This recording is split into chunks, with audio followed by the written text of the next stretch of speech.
So jokes apart, నా నా qualification already వాసిగా చెప్పారు. సో మనం బ్రెయిన్ ట్యూమర్స్ చాలా సార్లు వింటాం. బ్రెయిన్ ట్యూమర్స్ అనేవి కామన్, అంటే ఎక్కడో ఏదో జరిగిందని గురించి మనకెందుకు అనుకోకండి, ఇది యాక్చువల్లీ క్వైట్ కామన్.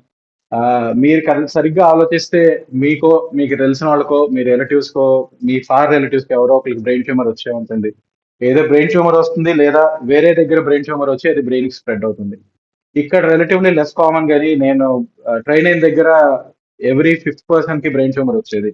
సో తెల్లవాళ్ళు చాలా కామన్, మన వాళ్ళకి కొంచెం తక్కువ, ఎందుకంటే మనకి డయాబెటీస్ ఎక్కువ. బ్రెయిన్ ట్యూమర్ వచ్చే రోజు మన వాళ్ళు బతకరు, డయాబెటీస్ తో చచ్చిపోతా ఉంటారు. సో ఆఫ్టర్ ఆటమ్ బాంబ్ పడిన తర్వాత బ్రెయిన్ ట్యూమర్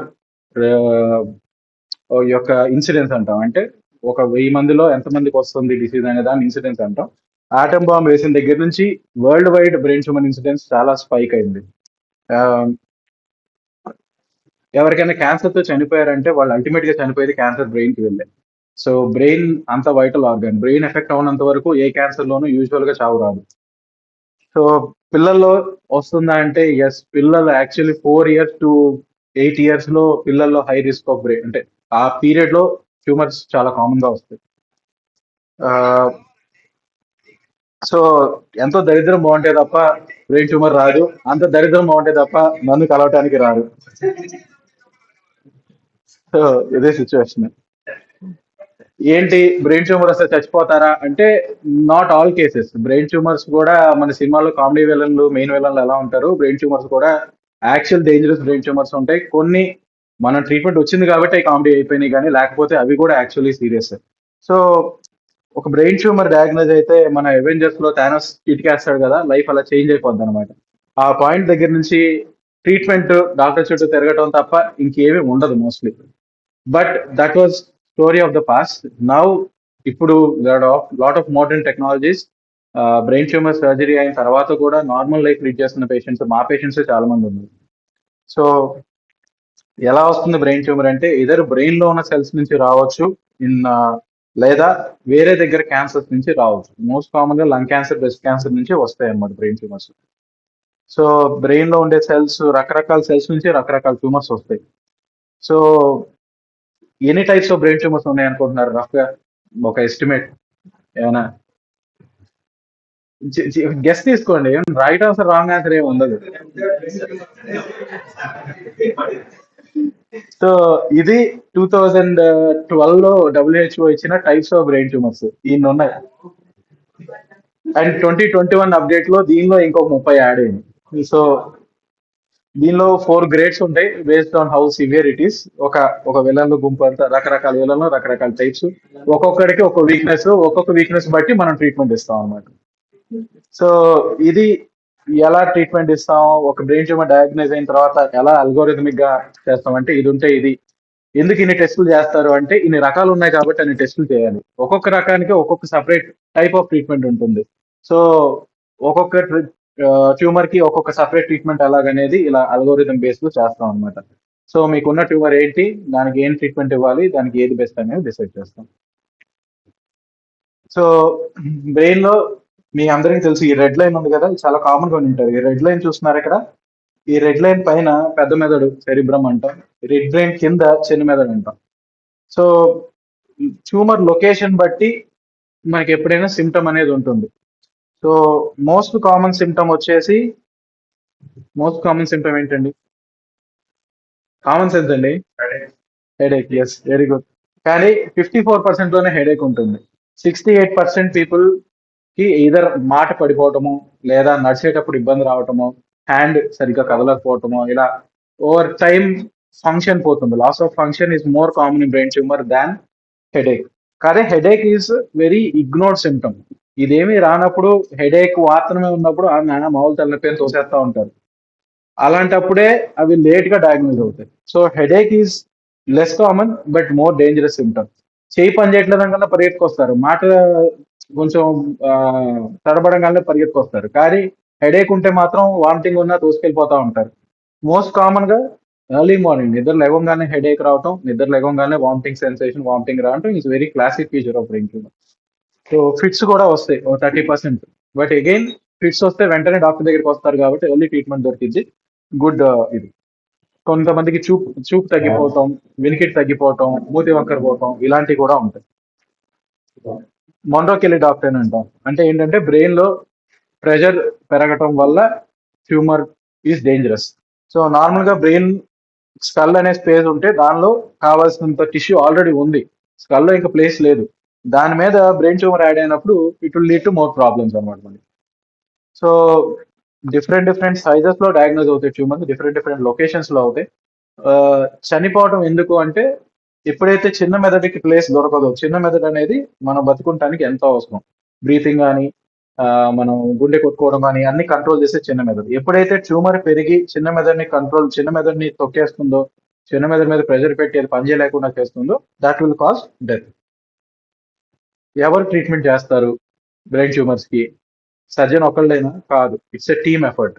సర్జన్ ఉంటారు, medical oncologist, radiation oncologist, pathologist, ఇంకా చాలా మంది రేడియాలజిస్ట్, ఇంకా చాలా మంది డాక్టర్స్ మీకు కనపడకుండా తెరవనుకుంటారు. బట్ సినిమాలో ఫ్రంట్ లో ఉండే మెయిన్ క్యారెక్టర్ అయితే ప్రస్తుతానికి surgeon. So it's always a team job. మీకు విలన్లు ఉంటే అవెంజర్స్ వస్తారు. సో ట్రీట్మెంట్ అంటే మెడికేషన్, ఇనీషియల్ గా మెడికేషన్ ఇవ్వచ్చు కానీ but most of the tumours need surgery. ఎందుకంటే దాన్ని ఫిజికల్ గా మనం తీసేస్తే గానీ దానికి ఫర్దర్ గా మనం ఏం ట్రీట్మెంట్ ఇవ్వాలి అనే డయాగ్నోస్, అంటే ఈ విలన్ ఎవడు, వీడికి ఏం పెట్టి వీడిని చంపొచ్చు అనేది మనకు ఒక ఐడియా రావాలంటే మనకి దాని నుంచి ఒక పీస్ అన్నా రావాలి, లేదా ట్యూమర్ మొత్తం అన్న మనం తీసేయగలగాలి. సో ఆ తర్వాత కీమోథెరపీ, రేడియేషన్ ఇవన్నీ ఇవ్వచ్చు అనమాట. అన్నిటికన్నా కాంప్లికేట్ డెసిషన్ ఏంటి ట్యూమర్ ట్రీట్మెంట్ లో? మోస్ట్ కామన్ గా ట్యూమర్స్ అన్ని మనకి పనిచేసే దగ్గర వస్తాయి. అంటే మన బ్రెయిన్ లో మనకి స్పీచ్ కంట్రోల్ చేయడానికి ఒక ఏరియా, హ్యాండ్ కంట్రోల్ చేయడానికి ఒక పార్ట్, అలాగా బ్రెయిన్ లో కూడా పార్ట్స్ డివిజన్ ఉంటుంది. ఈ ట్యూమర్ ఎప్పుడైతే ఒక చెయ్యి ఏరియానో లేకపోతే ఒక కాలు ఏరియానో ఇన్వాల్వ్ చేస్తుందో, ఇప్పుడు మన డెసిషన్ ఏంటి? ఇది మొత్తం తీయపోతే వీడు బతకడు. మాక్సిమం సగం తీసి వదిలేస్తే 6 నెలలు, 2 నెలలు, 2 ఏళ్ళు మాక్సిమం బతుకుతాడు. మొత్తం తీసేసి వీడు కాలు పని చేయకుండా లైఫ్ లాంగ్ వీడు నడవలేకుండా చేయాలా? That decision is very very difficult. So that's why where surgeon plays god. ఇప్పుడు లేటెస్ట్ గా ఈ డెసిషన్ నుంచి మనని, అంటే ఆ డెసిషన్ తీసుకోవాల్సిన అవసరం లేకుండా చేసింది one of the most common are most famous surgeries away craniotomy. Away craniotomy అంటే మనం బ్రెయిన్ ఓపెన్ చేసి ఆపరేషన్ చేస్తూ ఉంటాం, పేషెంట్ లేసి మాట్లాడుతూ ఉంటారు. ట్యూమర్ మాట్లాడే దగ్గర ఉంటే మాట్లాడిస్తూ ఉంటాం పేషెంట్ని.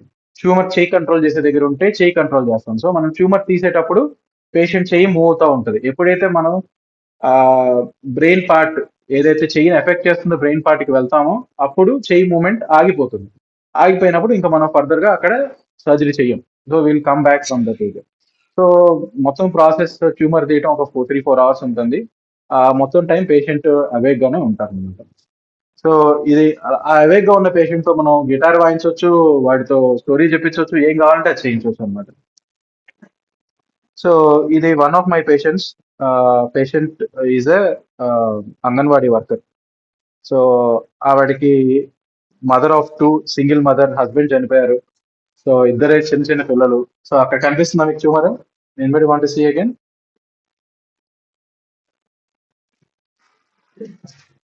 ఇక్కడ రైట్ సైడ్ లో ఉంది చూడండి, కనిపిస్తుందా వైట్ కలర్ బిగ్ గా? సో అది ట్యూమర్.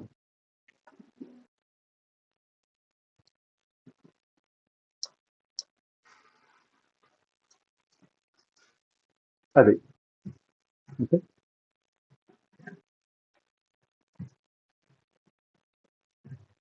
సో ఆవిడ మాట్లాడలేక మాట పడిపోయి she came to us.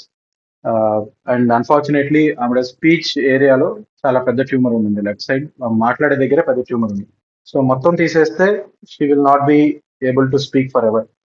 And ఆమె జాబ్ కూడా పోతుంది అప్పుడు మాట్లాడలేకపోతే. సో భయపడకండి, ఇప్పుడు నేను మీకు సర్జరీ వీడియో చూపించబోతున్నాను. ఓకే. సో అది మనం బ్రెయిన్ ఓపెన్ చేసాము. అక్కడ మీరు ఇప్పుడు నేను బ్రెయిన్ మీద లేయర్ ఓపెన్ చేస్తున్నాను. ఓకే.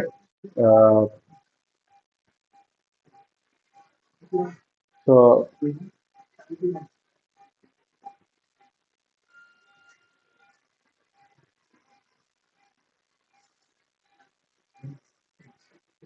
పాయింట్ ఉంది మేడం. సో అక్కడ మీకు కనిపిస్తుందా లైట్ పింక్ కలర్ లో, ఎల్లో కలర్ లో ఉంది బ్రెయిన్. ఓకే, ఇదేమో ట్యూమర్ అన్నమాట. So this part is tumour. Okay,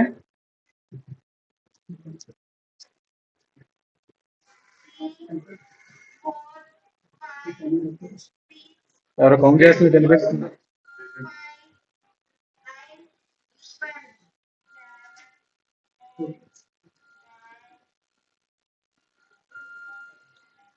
so అది ట్యూమర్ రిమూవ్ చేస్తున్నాం మనం. సో ఆ టోటల్ ట్యూమర్ ని బ్రెయిన్ నుంచి సపరేట్ చేయడం will take 3 to 4 hours. So ఇది ట్యూమర్ తీసేసినాక క్యావిటీ అన్నమాట అది. సో ఆ బ్లీడింగ్ అవుతా ఉంటుంది, దాన్ని స్టాప్ చేసి క్లోజ్ చేస్తాం అన్నమాట.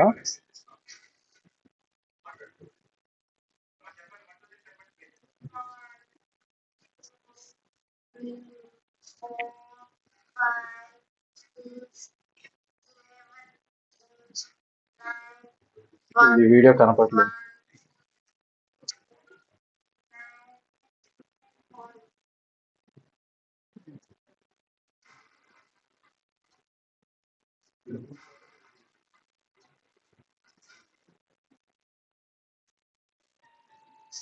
సో ఇది వీడియో ప్లే అవ్వట్లేదు, sorry, we're running out of time. You can see the video with me. కావాలంటే మీ గ్రూప్ లో కూడా షేర్ చేస్తాను తర్వాత. సో ఇది awake craniotomy. Patient is fully anaesthesia only local ఇస్తాం. సో మనం టచ్ చేసేది పెయిన్ ఏమీ తెలియదు పేషెంట్ కి, బట్ పెయిన్ తెలియదు, but they are awake. Pain తెలియదు, but they are fully awake. మాట్లాడతారు, మీరు వాళ్ళతో మామూలు ఇంట్లో విషయాలు కూడా మాట్లాడుకోవచ్చు. గిటార్ ప్లే చేయమంటే ప్లే చేస్తారు. సో అన్ని చేయొచ్చు. ఎప్పుడైనా హ్యాండ్ ఫంక్షన్ కావాలి అంటే గిటార్ ప్లే చేయించడం, లేకపోతే ఫింగర్ ట్యాపింగ్. కొన్ని ప్లేసెస్ లో సెన్సరీ ఐడెంటిఫికేషన్ పోతుంది, సో అప్పుడు వాళ్ళకి ఫ్లాష్ కార్డ్ చూపిస్తాం, ఇది పిల్లి ఇది కుక్క అని చెప్తా ఉంటారు అనమాట. So that is awake craniotomy. అలా చెప్పలేకపోతే వాళ్ళకి పోయినట్ట. నేను సర్జరీ చేస్తున్నప్పుడు ఎప్పుడైతే ఆ పార్ట్ మీదకి వెళ్ళి నేను ట్యూమర్ అక్కడ సపరేట్ చేస్తున్నానో అప్పుడు వాళ్ళు చెప్పలేకపోతారు. అప్పుడు మాత్రమే ఆ ట్యూమర్ కొంచెం అవసరమైతే అక్కడ వదిలేసి మిగిలిన ట్యూమర్ వరకు తీసేసి వస్తారు. ఇప్పుడు ఆ మిగతా తీస్తే వాళ్ళ మళ్ళీ గుర్తొస్తుంది. మిగిలింది తీసేసి ఎక్కడైతే ఆ పార్ట్ ఎఫెక్ట్ అవుతుందో ఆ ఎఫెక్ట్ అవుతున్న పార్ట్ ని కనుక మనం వదిలేస్తే they will have normal function. వాళ్ళు మాట పడిపోతూ హ్యాండ్ ఏమి ఎఫెక్ట్ కాకుండా వస్తారు. ఇప్పుడు మీరు అట్లా ప్యూర్ వదిలేస్తే అది మళ్ళీ మళ్ళీ దానికి రేడియేషన్ ఆర్ కీమోథెరపీ నెక్స్ట్ ఇవ్వాల్సి ఉంటుంది. Definitely not ideal situation, but మాట పడిపోతుంది, ట్యూమర్ మొత్తం తీసేసి కంప్లీట్ మాట పడిపోతుంది అంటే దర్ ఇస్ నో యూజ్ కదా, there is no quality of life. So అందుకనే ఇది చేస్తాం అనమాట. అవే క్రేనియోటమీ అక్కడ యూజ్ అవుతుంది. సో దానిలో అది కాకుండా ఇంకా చాలా టెక్నాలజీస్ వచ్చినాయి. సో న్యూరో నావిగేషన్ అంటాం, ఎగ్జాక్ట్ పెరగకుండానే ఫర్దర్ ట్రీట్మెంట్ ఇస్తా ఉన్న తర్వాత. సో న్యూరో నావిగేషన్ అంటాం, ఎగ్జాక్ట్ గా ట్యూమర్ ఎక్కడ ఉందో అక్కడ మాత్రమే చిన్న కట్ వేసి చేసేస్తాము. సో ఇది కూడా వాడుతున్నాం మనం. ఇది అల్ట్రాసౌండ్, బ్రెయిన్ ఓపెన్ చేసి బ్రెయిన్ మీద అల్ట్రాసౌండ్ చేస్తాం. దెన్ ఒక డై ఇచ్చి ట్యూమర్ వెలుగుతుంది, ఇది ట్యూమర్ అని మనం ఐడెంటిఫై చేయడం మైక్రోస్కోప్ చూసినప్పుడు వెలుగుతుంది అనమాట. సో న్యూరో మానిటరింగ్ అంటాం. సో ప్రాబ్లమ్స్ రావా బ్రెయిన్ ట్యూమర్స్ అంటే డెఫినెట్ గా యాక్సిడెంట్ లేని రోడ్ లేదు, ప్రాబ్లం లేని సర్జరీ లేదు. సో డెఫినెట్లీ ఉంటుంది, but still the benefits outweigh the risk కాబట్టే మనం సర్జరీ చేస్తాం. సో చిన్న చిన్న ప్రాబ్లమ్స్ నుంచి పెద్ద పెద్ద ప్రాబ్లమ్స్ వరకు రావచ్చు, but usually we will be able to handle dum.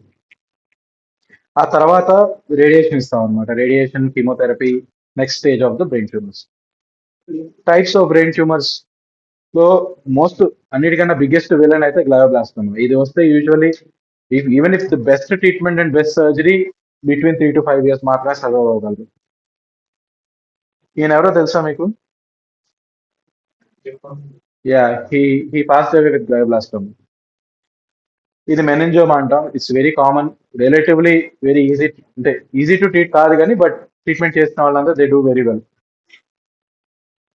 అలాగే మెడలోబ్లాస్టోమా, ఇది చిన్నపిల్లల్లో వస్తుంది, 4 year old కిడ్స్ లో వస్తుంది. చిన్న మెదడులో వస్తుంది మోస్ట్ కామన్ గా. నీలామ్ స్ట్రాంగ్ ఐడియా ఉన్నారా మీకు? So Neil Armstrong's daughter died of medulloblastoma and he made a statement, I defied God and God defied me అని. అంటే నేను మూన్కి వెళ్ళి దేవుడిని చిన్నవాడిగా చూపించాను, దేవుడు నేనే ఇంకా పెద్దవాడిని చూపిస్తానికి నా కూతురిని తీసుకెళ్ళిపోయాడని. అంటే even for the best or the అంటే most successful man in the world ఆ టైంలో ఆయన కూతురు కూడా అన్ట్రీటబుల్ బ్రెయిన్ ట్యూమర్ వచ్చింది. ఇదే లింఫోమా అంటారు. ఈ this is more of like brain లో ఉన్న ఇమ్యూన్ సెల్స్. ఏమిటి తెలుసా ఎవరికైనా? Anyone identify the lady in the picture? Lisa Ray. Lisa Ray. She had this brain tumour lymphoma. Treatment అయింది, she okay. Schwannoma is hearing nerve లో వచ్చే tumour. Is also fairly common. చిన్న మెదడులోనే వస్తుంది ఇది కూడా. ఈయన ఐడియా ఉన్నారా మీకు? Health, yeah, Mark Ruffalo. అతనికి ఈ బ్రెయిన్ ట్యూమర్ ఉండింది, శ్వానమా. సో ఇంతమంది మనకి తెలిసిన వాళ్ళకే ఉన్నాయంటే హౌ కామన్ ఇస్ దిస్ అనేది రియలైజ్ అవ్వండి. సో వేరే దగ్గర నుంచి బ్రెయిన్ ట్యూమర్ వచ్చేదాన్ని మెటాస్టాసిస్ అంటారు. ఈయన ఐడియా ఉన్నారు ఎవరికైనా? Bob Marley died of metastatic brain tumour, malignant melanoma. ఈ అమ్మాయి ఏంటో మరి మహేష్ బాబుతో యాక్ట్ చేసిన వాళ్ళందరికీ క్యాన్సర్లు వస్తున్నాయి. She also had she also had a brain tumor and she successfully underwent surgery. She's doing well now. So, conclusion: brain tumors are difficult to treat, but in Guntur, we are now doing really well with brain tumors. We operate at least 6 to 7 brain tumors a month. నేను UK నుంచి వచ్చిన తర్వాత we have operated more than 200 brain tumors in Guntur. And I'm proud to say that we are doing this with more than 99% success rate. నాకు last 2 years లో ఒకే patient brain tumour తో చనిపోయారు immediately after surgery. That two is an 85-year-old. నేను చేయను అన్న వాళ్ళ family ఏదో చేయండి అని చేయించారు. But right now we're doing really well with this. Hopefully we can give better care in Guntur for brain tumours. My humble request for idea, please keep supporting us. Hope you enjoy the presentation. Video సరిగా రాలేదు. If you want to see, I have the video on my laptop. Thank you.